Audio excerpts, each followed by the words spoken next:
If you're looking for the exact process to hire, train, and have profitable virtual assistants in your life and in your business, then I break down the 9 secrets that I've used to do the same thing for me.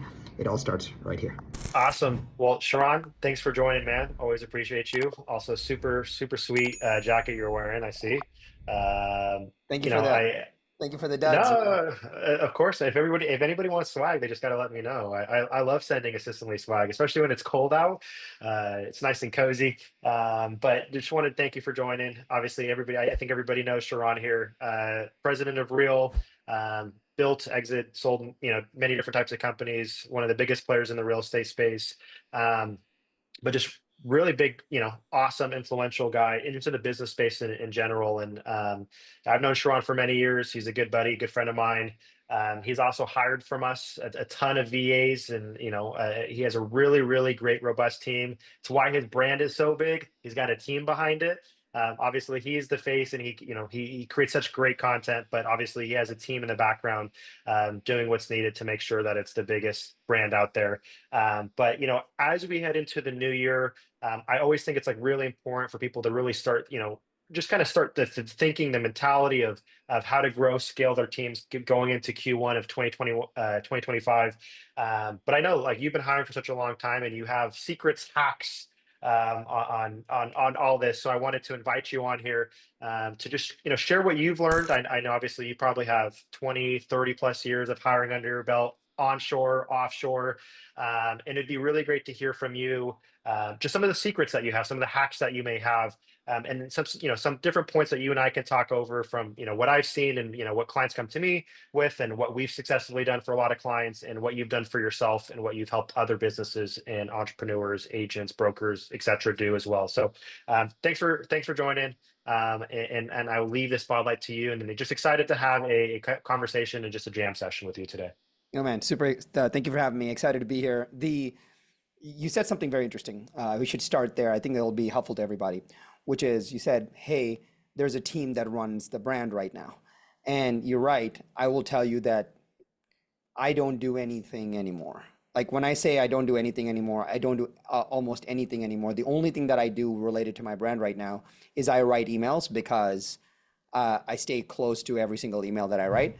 And but almost everything else, call it 95% of those things, are handled by the team. And to the point where a lot of folks would be like, oh, I got to create a content day where I have to sit down and shoot content. Well, I don't even do that anymore because the team follows, around to events and they take the full footage and then they cut it up and they do blogs with it, etc. But that goes to a very important point, which is the only reason that other people won't do it is because it's actually not a money thing.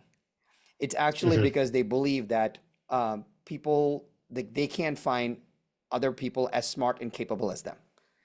And that's a really big issue that I think if we solved anything else, and if you actually got this, you can actually just leave the call. The most important thing is believing that smart and capable people exist, and it's a belief system. Just knowing that smart and capable people exist, and that you can find them is a whole unlocking mechanism in and of its own. And when I say that smart and capable people exist and you can find them, then it should be okay. Like I'll give you an example. My Laith knows my business coach. My business coach lives in Australia. Well, that's like, are they smart and capable and are they accessible? Yeah, I got them. Can I get a hold of them? Yes, that's good. Well, should I then say, well, should I get what? Why should I think about getting a onshore coach versus an offshore coach? So like now, would Michael be an offshore coach? Therefore, because he lives in Australia or he lives in the Philippines or he lives somewhere else, is he not as qualified, as smart, as capable? So if we can just realize that we're looking for smart and capable people, and it doesn't matter where in the world they are, and we're on a mad dash to finding them as soon as possible, because if you don't find them, I'm going to find them and I'm going to hire them, and you're not going to have any good people. There's enough people, by the way. But Yeah. if we can just, the number one lesson I would give us is if we can just assume that they're smart and capable people that are out there, and we can hire them as long as they're anywhere in the world, we'd be amazed at how easy this becomes. No, and I agree. And like you said, even on your coach, it's not just Philippines, Latin America, United States. It's like, if you're willing and open to expand your talent pool across the globe, I mean, there's good talent everywhere, and it gives you more of a variety, it gives you more of an option to choose from, not just on skill and experience, but also like the personality and culture fit. Like, how cool is it for you that you have an Australian coach? Your marketing person is located in Canada. You have a Filipino-based team, and then obviously you have your background as well. You didn't grow up here in the United States, and it's like you guys get to combine as one. Everybody has different opinions, different perspectives, and I think that's what makes it really, really exciting. And I think that one of the biggest stigmas is if they're not local, they're not smart. And there's highly educated people. I mean, a lot of team members in the Dude, Philippines, Latin America, I'll they got actually, yeah. bachelors and masters. Well, I'll actually give you this funny thing, and then maybe I'll talk about I'll talk about a few ideas that I have that can be Yeah, helpful to yeah. everybody. Right now, we have a Filipino operations manager on our team. She's been with us maybe 3 to 4 years, maybe more. I don't believe I have been able to. I've tried to hire. I've yet to be able to hire a like an onshore person that is even half her capability for unlimited budget. I'm willing to pay whatever, but I've yet to find somebody onshore that can do half as good as what she does on her day-to-day basis, which is mind-blowing if you think about it, because that's when you start to believe that smart and capable people, and like you said, the expanding of talent pool, like they're great people everywhere, right? Which is awesome. But I'll tell you, like most business owners, when they bring on virtual team members to their business, you have an insane advantage. And the insane advantage is this. And the advantage is you have a set of fresh eyes. And I don't believe that we give people a chance to really utilize their fresh eyes. So if we were bringing Maddie on board, my question would be, hey, within the first 2 weeks, she will lose her fresh eyes, right? Mhm. Joyce will lose her fresh eyes. Laith will lose his fresh eyes. Like, you just lose your fresh eyes. And so I always tell our team members, hey, you're going to lose your fresh eyes. So the first thing when you come on board is we're going to do a 1 week, end of 1 week and end of 2 week meeting. I call it the fresh eyes meeting. And I just want you to tell me everything that you saw that you thought was either great, top 5%, or weird, bottom 5%. Hey, I was walking in and I saw that these 3 lights were out in the thing. Or I realized that all our old files are not categorized. Or I realized that we still have like 300 old blog posts on our sites that's reducing our SEO. I realized that, we're featuring this person on these random website pictures and none of them work here anymore. Like, can you imagine, like, we had a virtual assistant come onto Reel and they said, hey, Sharran, I have a question. Can you tell me who were in this picture? And I said, what picture? The picture that's on our main website. And I said, oh yeah. And I started like only 3 of us are still at the company. She's like, so you have Yeah. 80 people on this picture, of whom like most of them are not even associated with Reel anymore. So you have these fresh eyes that are really powerful. Maybe a good process, a good system. Maybe we're hacking something. And when someone else gets to see it after 14 days, they're kind of wound into the process. They see the same rose-colored glasses as you do, and they can't really tell any different. So 2 powerful things happen. Number 1, you get a free consultant look at your business with someone that cares, which is really powerful. And the person that actually brings up a suggestion automatically takes responsibility to doing something about it. So which is really Yeah. powerful that you give them that. Like, that's number 1. The second is these first 2 weeks don't become hey, I'm going to see if Jimmy, my new virtual team member, is any good. I also give that person a little grace. They feel valued, where they're like, wait a minute, in these first 2 weeks, my new employer wants my feedback, is not just evaluating me every single day. Because all of them just feel like they're constantly under the evaluation kind of, microscope. But in this case, you flip the relationship dynamic where they give us advice, which completely changes how much they're integrated in the company. So like, if you can just do a fresh eyes meeting, tell me the top 5% and the bottom 5%, the feedback that you get and the relationship that you would build with your virtual team member is amazing. Yeah, because I think there's 2 things. It's they feel value, right? Like that you actually value their opinion, their suggestions, their idea, and it automatically starts the relationship where this person could probably be autonomous in the future, right? They're giving me autonomy now in the first 2 weeks to just throw whatever I want out there, and they're going to trust me. Where now after the 2 weeks, if anything comes up, if I have any more ideas or suggestions, that Sharran is going to be receptive to it instead of just closing it off, saying, "Hey, I need you to do these things. I need you to do it my way, and this is the only way of doing it. And it's really interesting because when you do hire people, typically when they bring ideas and suggestions, it's typically because the idea or the process that they want to bring in is better than the way you're doing it. Of course, of course. If not, they would not recommend it at all, right? Which is good. Exactly. Well, you brought up something interesting. So here's the second thing that I believe that needs to be established on day one is what makes somebody stressed. And that is that they don't have a way to resolve an issue or get a question answered or get unstuck in some way. So creating a Q&A mechanism is super important. And the reason is that we think that, hey, we're hiring Jimmy to come on and help us. And we just assume that Jimmy should be able to read our mind. We just assume that Jimmy should be good at their job. But people have questions, and what you want is a clean way of them working and answering questions. Here's the thing that I've seen late in a lot of folks that hire virtual team members, why the virtual thing does not work for them, is that they get irritated when the questions get asked, right? And so you're like, oh my gosh, like another email from Jimmy, another email from Jimmy, another. Well, if the problem is in email, you getting 4 emails is irritating to you, then just tell them that please don't email me questions because email stresses me out. And then they say, well, can we WhatsApp you questions? Like, please don't WhatsApp me questions because it's another app. Let's just create a question answer channel on Slack. And anytime you have a question, you're welcome to put it in there. I generally check my Slack 3 times a day. So now they know when you may be able to get back to them. You know that outside of that channel, you're not going to get any irritating questions. So now you've established like a medium for the Q&A session.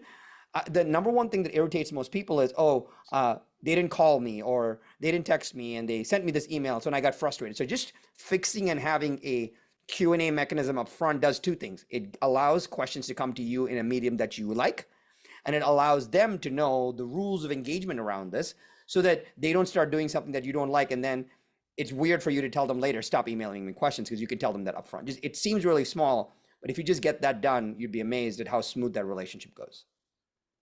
Yeah, I mean, and also, I always say team members are not mind readers, right? They're not gonna know everything about your business going into it. They're gonna have questions for you. But even from the get go, if you can just outline, hey, I need you to, ask me questions via Slack, and I'll get back to you at the end of the day, or I'll get back to you ASAP. Questions also means like they just want to understand your preference, right? They want to understand your preference of doing things. They want to make sure that they exceed your expectations also of doing things. So like questions are not always a bad thing. Questions mean they want your preference and they're curious and they want to do a great job. It's not that they're not paying attention. It's just they want to make sure things are getting done right and on time. Yeah, totally. Well, that also, gives me a chance to do number 3, which I like to do early on in the relationship, which is I call this the rinse and repeat. And what I mean by the rinse and repeat is there is something that this person has done in the past.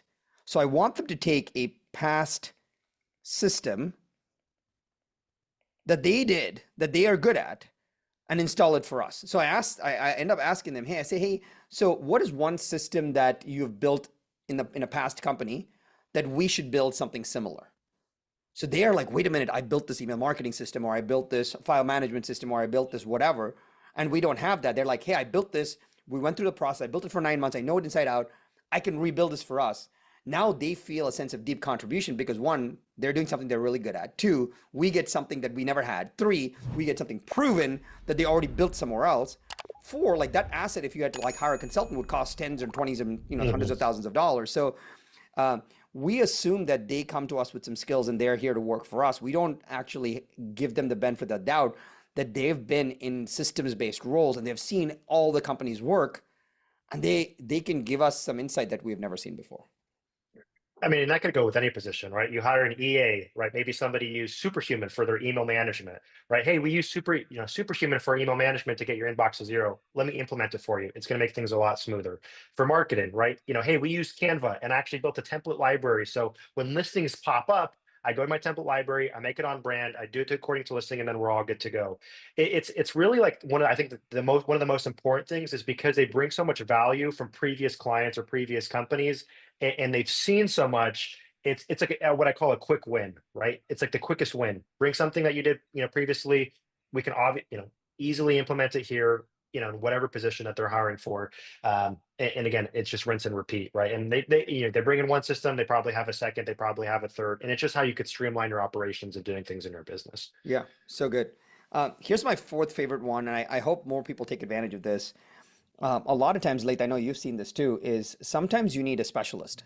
So let's say you are getting you want your team member, virtual team member, to do stuff in QuickBooks. I'm just making up an example. Well, not everybody's an expert in QuickBooks, but there are QuickBooks experts out there. So you can say, hey, you know what? I found this QuickBooks expert. They charge $100 an hour. I'm going to get my assistant Jimmy a 1 hour consulting call with this person. And then I'm going to tell Jimmy, hey, write down all your questions before the call and then record this call, and I will pay this person. Now, Jimmy is like, wait a minute, Laith is willing to invest in me, which is great. And you know that you're getting a consultant, so you're getting the best possible results. And Jimmy doesn't have to watch 200 YouTube videos to figure this out. So a lot of times what we do is we'll say, oh yeah, I know that the answer that you're looking for is in one of 400 YouTube videos. Go spend the 400 hours looking at it. Instead, I can say, hey, let's just go get the answer. What would I do? So I'm a big fan of you don't have to hire them a full-fledged coaching program, but like you've done this before where you're like, listen, if you want to go to get a Udemy course on how to use a certain piece of software or whatever, like I'll pay the $80 for you to go learn how to do that. So getting them a course or getting them a consulting call, I prefer a consulting call in a lot of ways because they can just go back and forth, ask the questions, record it, and then they're good. But they feel you get a better person right away. It's no different than if you had a full-time employee, you would send them to training. This time we're saying like hire one consulting call for one role that they didn't know about. Now they'll start to be like, wait a minute, I'm really good at this. So I'm a big fan of getting them kind of like very specific training. Yeah, I mean, specific training, whether again, like you said, like a course, a consultation call, a coaching program. I mean, I think sometimes when they think of these things, they think it's like thousands of dollars. Like you put it on your little board. It could be a $50 course. It could be a $90 call, right? You could talk to a marketing guru, somebody in sales, somebody in operations, for like $120, and they'll just share all this knowledge. And it's like now you have somebody, because if like they charge you to do it, 10, 15, $20,000 a month, right? But if you paid the $100, $200 on the consultation call to just give all the value that they're already going to implement to your team member that you already hired for like a fraction of the price, I mean, you want to unlock that potential, and you always want to work on upskilling your team members. I mean, how many times did you do it with your operations person? Yeah. Yeah, Well, a lot. yeah. But here's also the crazy part where people don't really understand. In 2020, this is December 2020, in 2024, this calendar year, last 12 months, people don't realize this, but I have spent 0 hours on calls with my operations manager, meaning 0. I have not spent one call with her all year. That's how smooth the relationship is, and it's you can get there too, and that's super powerful. I wanna talk about this, which for very talented people. I've learned this idea work late, and I'm curious about your thinking around this. Is I've gone to a input output model. So what I say is, hey, every week I'm going to give you my calendar and my tasks and my appointments. And I want you to build me. I'm going to give this to you on Friday. And I want you to, one, reconfirm all my appointments. I want you to put maps in my calendar. I want you to book my travel. And I want you to block off anything else. It's very clear input output, right? I'm going to give you X, you're going to do Y. And what I've realized is now my Jimmy, the assistant, knows exactly what needs to get done. Oftentimes what we say is, hey, every Monday, I just want you to block off my calendar. Well, okay, you didn't tell them these other 3 things. You didn't tell them what you were going to give them. So I'm forcefully, what I've started to do now is I'm like, hey, what's the input? What's the output? What's the input? What's the output? Because when you map the input and output, you allow them to also ask questions. You're like, hey, what about these other 3 things? What most people don't understand is they also talk about it in snapshots of time. Well, what if I now am been doing this with my assistant for 3 months, and what if I want to add 2 more tasks to this? I can say, hey, remember I used to give you this, this, and this. Well, I'm going to add 2 more, and I need 2 more things done. Now they know exactly what to add to their workflow. Instead, we think that we have to build them an SOP for everything. You don't have to build them an SOP. And I'd love for you to maybe talk about, people say, oh, you know what? I don't have my systems. I don't have my processes. Therefore, I can't bring somebody else into the fold. How do you like respond to that? Yeah, I mean, I guess I could pull an example of when I hired my executive assistant, Angie, right? Like I was so used to doing everything on my own. It's not like I had a whole document or a library of SOPs and processes ready to hand over to her, right? Like I first started her, her doing like, just email follow-ups, client communication, building portal links. And what this was like my favorite thing when you hire, whether it's EA marketing, but let's just talk about my EA, for example, is task stacking. It's so nice, man. Cause like I gave her like 3 things I wanted just off my plate right away. I showed her on a Zoom. She got it right away. She drafted the SOP for me. So that was actually like another thing, is like just another hack, right? And another hack that we can insert into this is like, I had her draft the SOP and process to create the portals that I showed her how to do on Zoom in like 10 minutes. Like I didn't have a process for it or an SOP written up, but she created it. So that way, if I ever need somebody to do it in the future, we could just hand that off, which makes it really, really nice. And then she nailed down those 3 because like I don't like to overwhelm my team members when I bring them in with all these different tasks and role and responsibilities. So I gave her 3. I'm like, okay, great. She understands these 3 now. Now I'm going to have her do research on my prospects when they come in. And I'm going to show her kind of what I'm looking for. Now she did it. And now she, I'm like, hey, now that you got this dialed in, can we create a resource library that is through Notion that does this? So it's like the task stacking is really nice, but it's like understanding that to not overwhelm your team member, give them 3 things, output 3 things, give them 2 more things, give them 2 more things. And by the time you know it, 3, 6, 9 months later, they're doing 15, 20 different things. And they're doing it exactly how you wanted them to do it. And there wasn't an SOP or process or essentially anything that you gave them from the forefront. I mean, dude, it could be a simple call, but I know you'll probably talk more on this on probably even easier way of just showing things or showing how you want things where you don't even have to get on a call. You don't even have to send a Slack message. There's easier ways of doing it.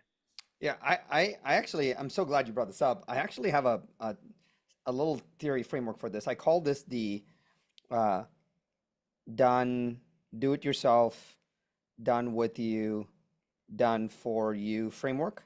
And how this works is, do it yourself is like you've already been doing all these projects yourself. So now Correct. that you have a team member, you're like, man, how do I write and how do I create this transfer of this asset? Well, you don't create the transfer of this asset. You do one of 2 things. So if Laith is used to booking his own travel, he would just, the next time he was booking his own travel, step 1 is do it yourself. So now he would just fire up Loom or some kind of Vimeo or whatever, and he would just record himself doing it himself the first time. Like he's like, yeah, I'm going to do this. I have to only do this 1 more time. So when you do it yourself, now there is this asset that can be handed off. Then he tells Jimmy, hey Jimmy, I'm going to give you this video. I want you to watch this. And then the next time I'm going to jump on Zoom with you, and I want you to share your screen, and I want you to book my travel. So that way Mhm. you're on the call with them, but you're not doing anything because they already know what to do. And at this point, they'll realize, hey, Laith, what do you want? Do you want an aisle seat? Oh, you need a preference document for all of that stuff. So they'll figure out what they need to do. And once they have done this, then it's done for you. Then it's already handed off because they know 2 things now. Thing number 1 that they know is that they have seen this Loom asset. Thing that the 2 that they know is that they've actually watched it probably a couple times. And the 3 that they know is that you saw them do it and they shared it. So they have acknowledgement that they are doing it the way you want. And since you've handed it off, they know that how to get it done. Most of the time we're like, hey, go book me tickets. They have no idea your credit card number. They have no idea your mileage number. They have no idea your known redress number. So now you're like standing in TSA as an issue. Like you don't know those things, right? So it takes a little effort, but if you can get like a 3-part format, it's super easy to hand off stuff because it lets you take responsibility for it. Yeah, and I don't know from that if I learned to get TSA pre or to record a loom, but no, I mean I'm just joking. But I mean, like looms are super powerful things. I mean, even like you talked about, like I recorded a loom for Angie. It took me 2 minutes. Also, loom is free, which is nuts. It's just an extension. I said, hey Angie, this is what I want you to do. Yada yada yada. She goes, got it, watched it, and then she built something for me as a sample, like as a draft, so I can review it. Hey, Laith, is this how you want it? Yes, is exactly how I want it. Or I gave her little tweaks. She does it again. perfect, and then it's like done forever. Now it's permanently off my plate. So it's cool to for people to understand like you're doing it yourself, you're doing it with them, and then they're doing it for you, and that's like one less thing for you to worry about, which makes it really nice. And that again goes back to the idea of task stacking. Get Yeah. as much off your plate as possible. The I'll tell you what the biggest lift that has been for me, and I think this is probably what you're talking about, is task stacking, is I'm looking for recurring things that I have to do, because recurring things is like the biggest lift, right? Cognitive lift. I'll give you a crazy example.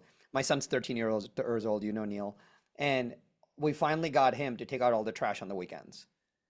So I never have to do it ever in, like, I don't have to do it for 10 more years, right? Which is absolutely amazing. So now I've completely eliminated that from my world.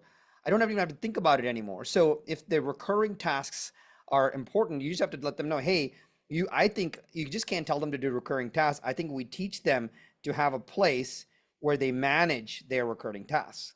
Because this way you can always know, hey, on a weekly basis, you have these, on a monthly basis, you have these, on a quarterly basis, you have these. They know that. So now if you add something on a weekly or a daily basis, or a daily basis, if you add something, they know where to go and add that thing.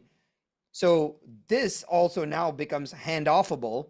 So it's not just in their world. Or if you start to say, if that, you know, I had somebody come to me and say the other day, hey, I have too many recurring things on my plate. I'm like, show me. I'm like, oh my gosh, you're doing all the recurring tasks and you're doing your full-time job. Mhm. So I need to get somebody, a body here to do this, because you can hand that off. So most people don't realize this, but I think the biggest leverage is getting somebody to take your recurring things away, because you don't just solve the one-time 2-hour project, you solve the weekly 2-hour project. And they're typically the most time consuming, right? Like I was doing client follow up in portal links. That took me 2 to 3 hours a day.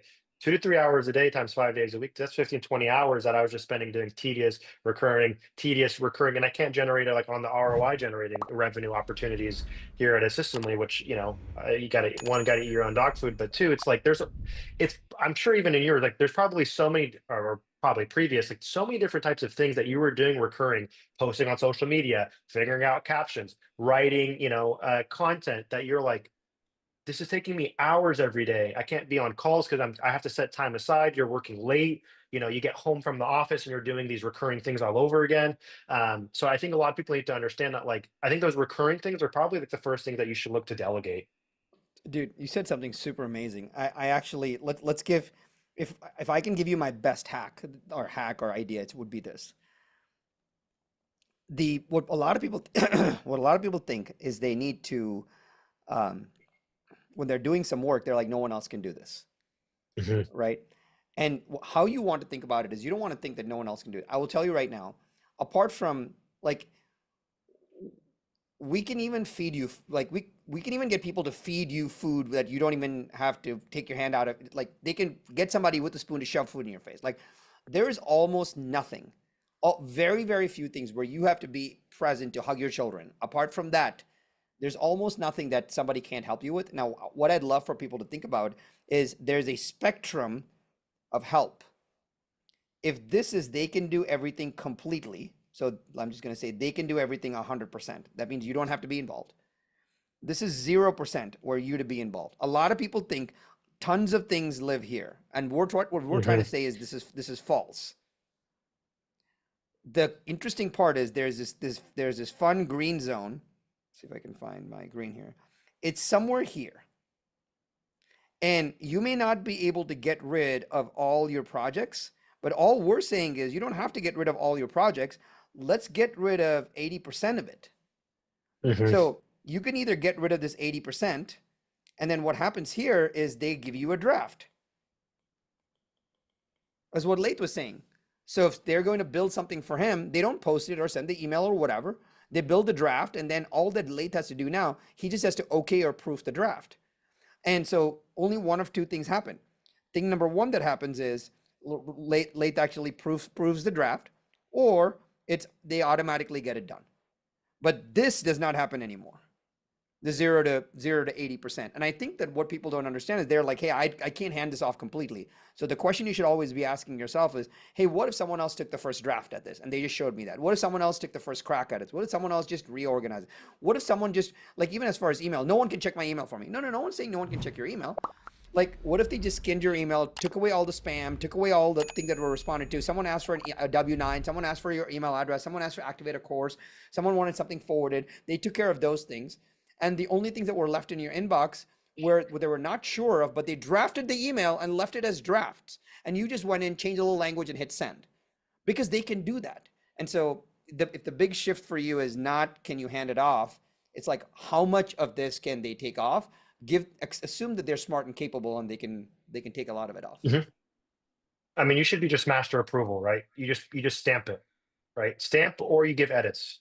And I think that's a nice thing. I mean, whether it's marketing or EA or whatever it may be, even for my emails, I'll have Angie. I would say more like 95%. I'm really just 5% because usually it's all really, really good. And then what's interesting is like when you say it's like 80-20 split, 80% they're doing it, they're drafting, then they get to 90%, and then it gets better, and then they get to 100%, and you're not doing it at all. And that's like a really powerful thing is I think a lot of people think that I can only offboard some of these tasks, but then these ones I have to have control. Why do you have to have control if you're not, if let's say for example for an agent, the only thing that you really have to do is probably just the client relationship portion of it.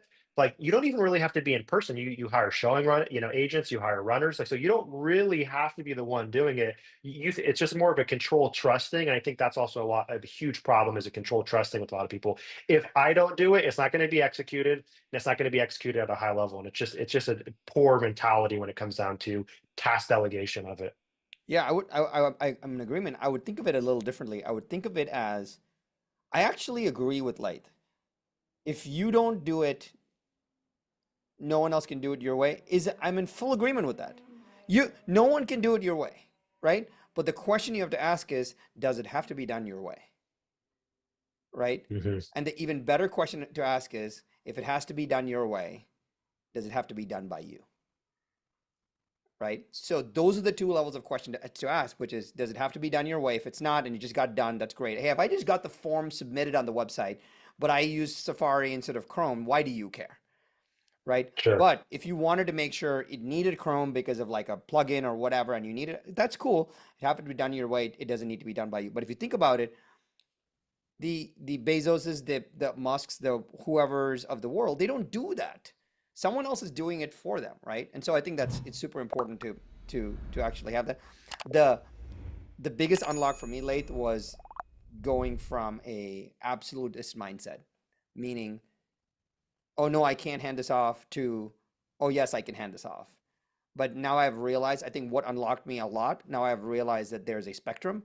And if I can give away 30%, it's still helpful. If I can give away 30% of 10 things, now I've gotten back 100% multiple times over, which is really powerful. So if there's any kind of like anything that you can take away that has changed like our lives, it's this, where it's not absolute anymore.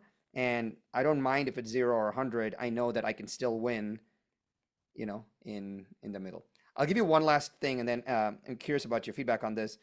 This is where I've seen the difference between an amateur person who has employees and a pro.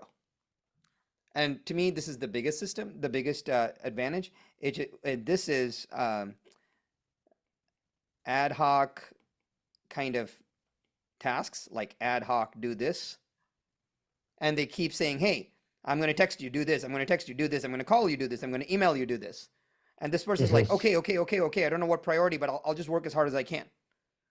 Right? And the amateur, again, that's really, really hard for them. What a pro does is this, as simple as possible, is just to get some kind of project management system.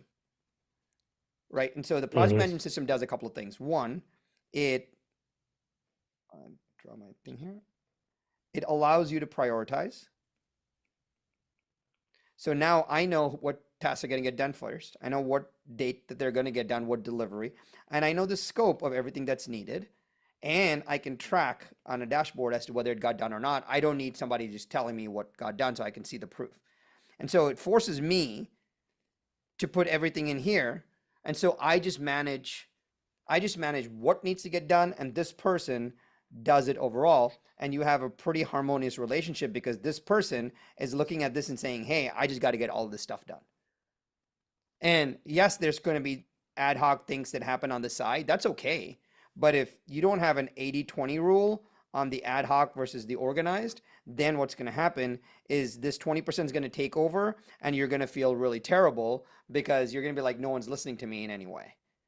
The biggest difference between the amateurs and the pros, for the pros to get it right, is to have a project management system of some sort, because that way the people that you're working with know what to actually get done. Yeah, and I mean, going on your point, let's go to the amateur really quick about the ad hoc do this. Is like, let's say you're texting, let's say you're emailing, let's say you're slacking. How could you possibly keep things organized in like just a thread channel, right? Hey, I need you to respond to this email. Hey, I need you to do this marketing, and they go, when? Like today, tomorrow? Do you need me to do this first? Is this one priority? Which one is important, right? So now they're asking, talk about Q&A. Now they're asking 500 questions, right? And then you're too busy out, and then you get very frustrated, right? And then you go, and then what happens? People goes, I'll just do it myself, right? I'll just do it myself. Like that's like the number one thing when it comes to an amateur. Like they have these things that they want to delegate. Somebody will ask a question because they don't know the priority, the deadline, any of that kind of stuff. And they go, whatever, I'll just do it myself. And then they get pissed, and then they get frustrated, and then they fire this person, and then it's just like a loop. Then they're going back to doing everything on their own. I mean, what Asana costs? There's Asana, there's Trello, there's so many different tools and platforms, right? And just like even for me, like I have a board. I'm looking at it right now. My whole board is what's due today, what's due tomorrow, what's due within a week, what's due within a month, what's overview, and everything else. And it has a deadline on everything, so that my team member knows, hey, the boot camp that you're building, it needs to be done by Friday, the 14th, and it needs to be done by X amount of time, right? Or hey, this is actually gonna be super priority, and I think one thing that we've talked about in the past is like priority planning, but also there's, depending on the position, there's also sprints, like put it in the sprint. Would you mind touching on that before we close out? Because I think that's super important when we talk about that kind of pro mentality of task delegation, but also the priority and planning behind it. Yeah, totally. So, what people, us as humans, you want to think about us as humans as one of the things that makes us all human, and the common bond is that we work, we rest, we regenerate, we work, we rest, we regenerate. So there's like there's a very natural rhythm to that. So if you take the natural rhythm, how can we take normal natural rhythms of our lives and put it into a system, right? And so the software engineers figured it out. Like software development's a really hard thing because engineers go hard on building something, but if everything is a priority, nothing is a priority, right? And so you need these natural cycles. So the software kind of development industry came up with this idea of sprints, and all the standard kind of version of that is they take 2-week sprints. So for these 2 weeks, they say, hey, for 2 weeks with 5 engineers, we can roughly work on 5 times 10, 50 hours a week times 2 weeks. That's 100 hours. We can work on 100 hours worth of stuff. All right, I have 100 hours on the bank right here, and you have all these projects, Sharran. All your projects are scoped 2 hours, 8 hours, 6 hours, 9 hours, etc. Hey, Sharran, we have 100 hours. You can slot whatever you want in these 100 hours, but if you suddenly go to 110 hours and you say you need it done in this sprint, it's not going to work. Something has to drop. So you have to tell me that I can do 100 hours worth of work. Otherwise, I'm going to burn out my engineers, and then no one is going to ever come back. And it's really important to realize that, because if you can start estimating how much time it takes for projects to get done, and if you can't estimate it, means it's too big. So if someone says do taxes and you don't know how to estimate how long it'll take, it just means that you don't know everything that's involved in doing taxes. So the first thing I would be like, hey, figure out how long it's going to take to do my taxes. That's probably a 1-hour project. Cool. So I'll put that before I can scope anything else. So that goes in the sprint. So a lot of times what we do in our sprints is we do execution-based stuff and we do discovery-based stuff. So we say, hey, I don't know, Laith, how long it'll take, like what we want to do for our Christmas offer and our funnel around that. I have no idea. So for these first 2 weeks, this sprint, we're going to like do some discovery and come up with a plan. And that plan is 90 minutes. So I can squeeze that into my 100 hours, because then at the end of the sprint, I would have delivered a plan, and then we can take that plan to like put in the next sprint. If you start to realize that, what happens is people are like, well, that's very constricting. What happens is it forces you to work on the most important stuff. Because if you only knew you had 100, like I always think about this. It's not about the 100 hours in the sprint. I think about it. What if I only had 100 hours to live? Right? Hmm. So when you only have 100 hours to live, you start to prioritize the important things that you do in the next 100 hours. And if that's the case, then you immediately say no, like yes to something and not now to something else, right? And you're just saying this is not in my 100 hours. And you're doing that because, and the more you do that 3 or 4 times and you make no progress, you'll realize that you're starting to choose poorly, and your choices of prioritization will get better. In the amateur way of prioritizing, you keep doing it, and then you just keep blaming the world that, hey, I'm working really hard but not seeing any results, but you don't take responsibility that you just chose the wrong projects to do. And now your team feels pressure because they feel like nothing ever moved forward because you Getting chose done. the wrong projects. And so the sprint things are really good because always think about, hey, what would, if I only had 100 hours left to live, what would I do? You would prioritize better. If I only had 100 hours of work to do, why you'd prioritize better. We are in this massive game of prioritization. And the very fact that you're listening to this is you're like, hey, I want to find a way to scale my business in some way so I can prioritize the things that are important to me. So that's why like the 2-week sprints are insanely powerful, and we work on 2-week sprints. Love it. Awesome. Well, Sharran, I appreciate you, man. Thanks for sharing. I mean, you have hundreds of hacks. These are, I know, just like the most important ones. It's just a change mentality shift. I think that's like a huge thing, especially going into 2025 for anybody listening, of hiring in general. But also just making it easier to delegate, figure out the role in which you want to hire for. A lot of the questions that I typically get is, what do I need? How do I delegate? Why should I do this? And I think there's a lot more to it. And, everything that you've shared today, I think just moves us closer to that needle. And I appreciate you for doing so. Always a pleasure, man. And again, thank you so much. Yeah, you got it. Hey, so for folks that I will tell you this, you're not supposed to know how to do this. That's why there are pros. Having Laith and the team having, placed thousands of folks, they know how to do this. And if you feel like you don't exactly know how to do it, just get on a call. Like say, hey, how do I do this?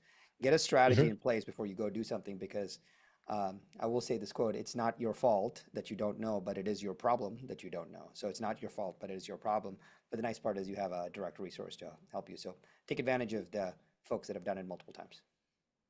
Love it. Always here to help, man. Yeah, you can always book a call at assistantly.com. It's 30-minute jam session, very similar to kind of how Sharran and I were jamming today. Take your brain dump, put it into a great uniform job description, walk you through the process. I'm just here to, be a guide and help any entrepreneur, any executive that's looking to hire for their business. So hope everybody enjoyed this, and we look forward to the next one.